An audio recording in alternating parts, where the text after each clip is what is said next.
Hello everyone, welcome to NetMock. My name is Dolly Chabra and this video is part 3 of chapter 2 Methods of Inquiry in Psychology.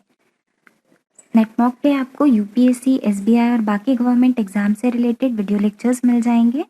आप Google play store पे जाके नेटमॉक application भी download कर सकते हैं, जहाँ पे आपको काफ़ी सारे कोर्सेज से रिलेटेड एमसीक्यूज प्रैक्टिस करने को मिल जाएंगे।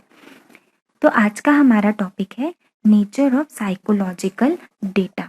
तो लास्ट वीडियो में भी हमने कलेक्शन ऑफ डेटा की बात की थी, राइट। तो ये डेटा का क्या मीनिंग होता है? अब जब हम डेटा कहते हैं तो वो किसी भी इंडिविजुअल के बिहेवियर से रिलेटेड हो सकता है, एक्सपीरियंसेस से रिलेटेड हो सकता है या मेंटल प्रोसेसेस से रिलेटेड हो सकता है। अब ये जो टर्म्स है बिहेवियर, एक्सपीरियंसेस, अगर आपको इनके मीनिंग नहीं पता है तो आप प्लीज़ फर्स्ट वीडियो में जाके देखें, उसमें मैंने ये सारे टर्म्स एक्सप्लेन किए हैं, राइट। तो अब जब हम बिहेवियर कहते हैं तो वो कोवर्ट भी हो सकता है, ओवर्ट भी हो सकता है।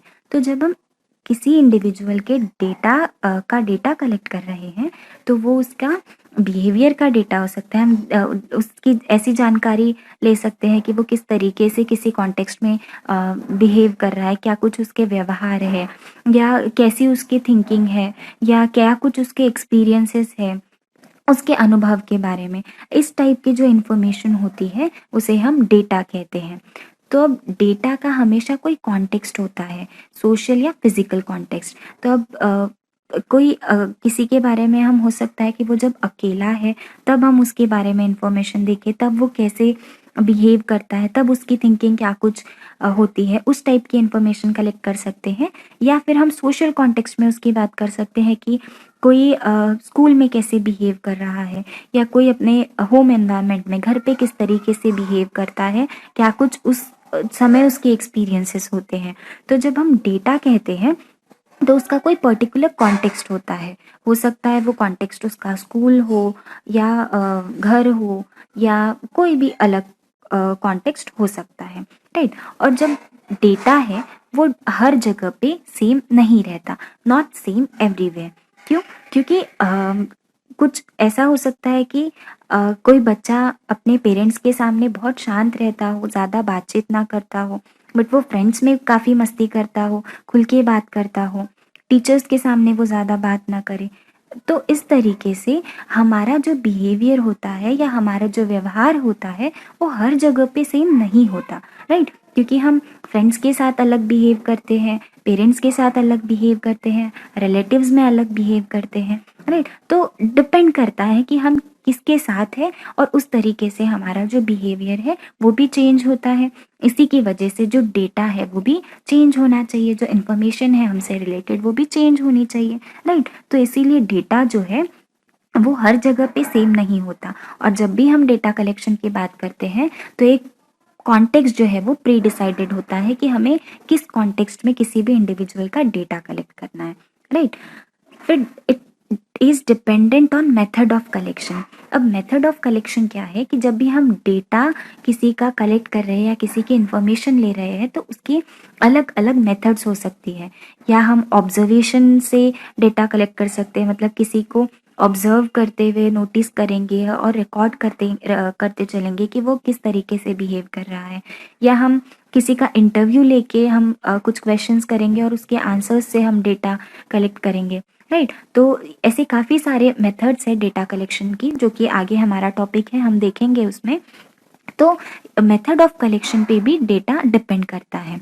अब ये कैसे हो सकता है कि डिफ़र कैसे होगा, एक मेथड से डेटा कलेक्ट किया है वो दूसरे मेथड के साथ मैच हो भी सकता है, नहीं भी हो सकता है।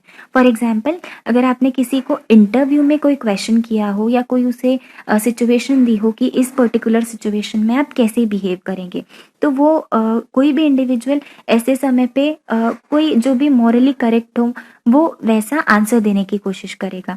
बट जब आप वही चीज़ इंटरव्यू मेथड ना यूज़ करते हुए ऑब्जर्वेशन मेथड से देखें तो कोई नेचुरल सेटिंग में हम ऑब्जर्व कर रहे हैं कि ऐसी वही सेम सिचुएशन में वो बंदा कैसे बिहेव करता है या कैसे रिएक्ट करता है।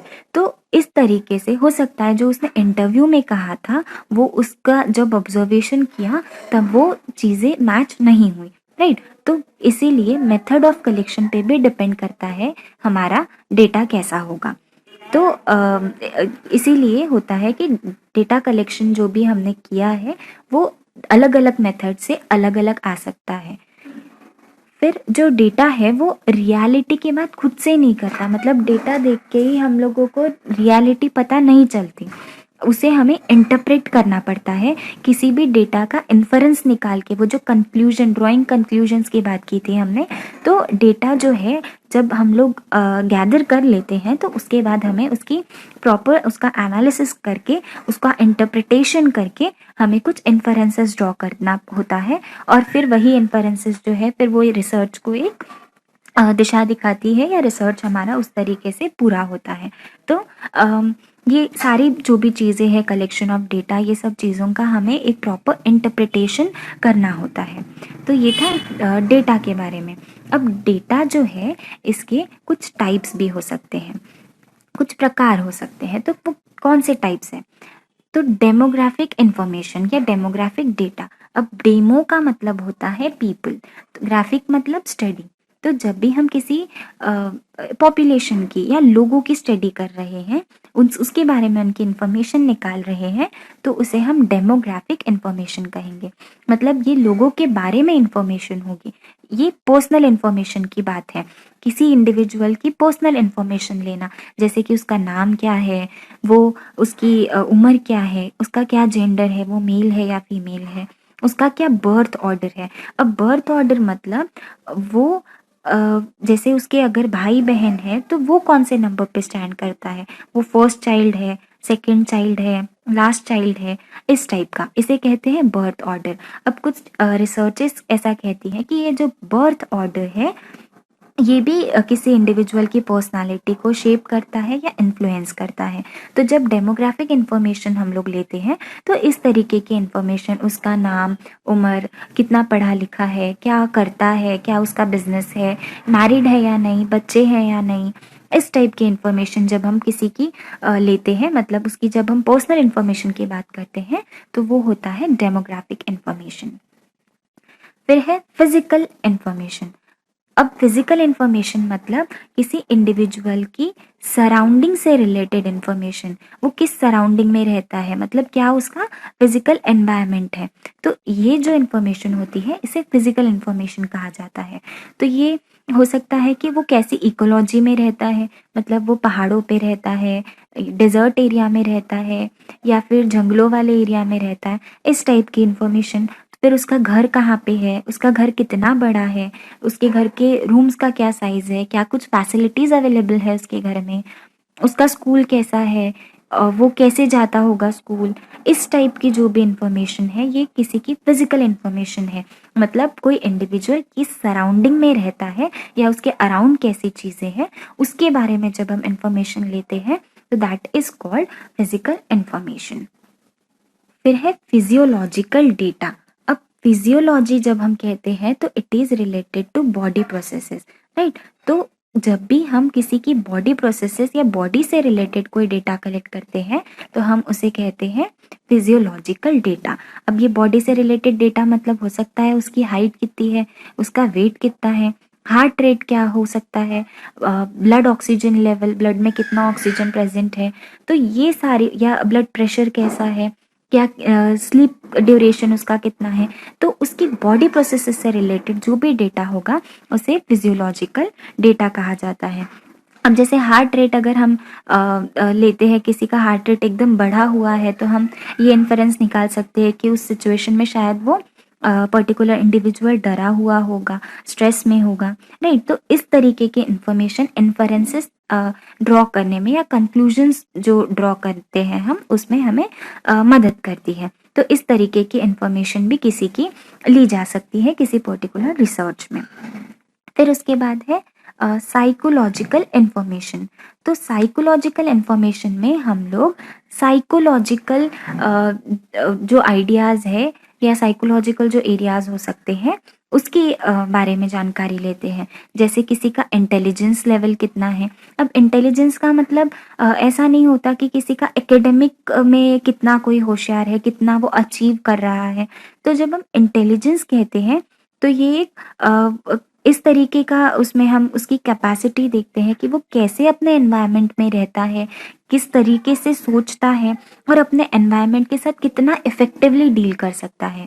तो ये सारे जो भी टर्म्स आपको नए लग रहे होंगे, ये टर्म्स की डिटेल में हम लोग आगे चैप्टर्स में स्टडी करेंगे। तो मैं शॉर्ट में अभी थोड़ा आपको इन्फॉर्मेशन देती चलूँगी। तो इंटेलिजेंस के बारे में हो सकती है साइकोलॉजिकल इन्फॉर्मेशन, पर्सनालिटी के बारे में हो सकती है, किसी के इंटरेस्ट के बारे में हो सकती है, उसके वैल्यूज़, उसके संस्कार के बारे में हो सकती है, या उस क्रिएटिविटी के बारे में हो सकती है कि कोई कितना अलग तरीके से सोचता है, कितना यूनिक सोचता है, नॉवेल तरीके से सोच सकता है किसी पर्टिकुलर चीज़ के बारे में। तो इस तरीके की इन्फॉर्मेशन साइकोलॉजिकल इन्फॉर्मेशन कहलाती है।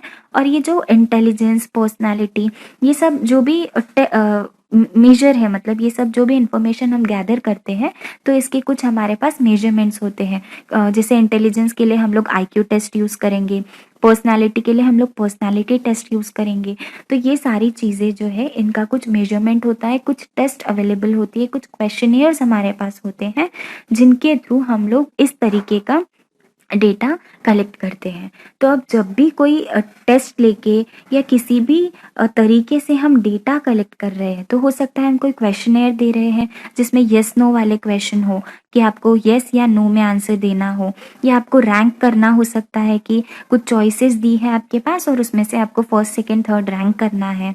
तो इस तरीके से भी हम डेटा कलेक्ट कर सकते हैं, या वर्बली किसी का इंटरव्यू लेके या किसी से खुद बात करके हम उनकी इंफॉर्मेशन ले सकते हैं कि बताइए आपका नाम क्या है, कि आप कहाँ रहते हैं। इस टाइप की इंफॉर्मेशन वर्बली ली जा सकती है, या किसी की डायरीज से हम किसी की इंफॉर्मेशन ले सकते हैं, किसी को ऑब्जर्व करके हम उनकी इंफॉर्मेशन ले सकते हैं। तो ये सारे मेथड्स होते हैं डेटा कलेक्ट करने के। अब नेक्स्ट वीडियो में हम लोग अच्छे से डील करेंगे कि क्या कुछ मेथड्स हैं और किस तरीके से डेटा कलेक्ट किया जाता है। तो इस आप टेलीग्राम, इंस्टाग्राम या फेसबुक के माध्यम से भी नेटमॉक से जुड़े रह सकते हैं। डिस्क्रिप्शन बॉक्स में आपको लिंक मिल जाएगी। और अगर आपको ये वीडियो पसंद आया तो please subscribe the channel. Thanks for watching.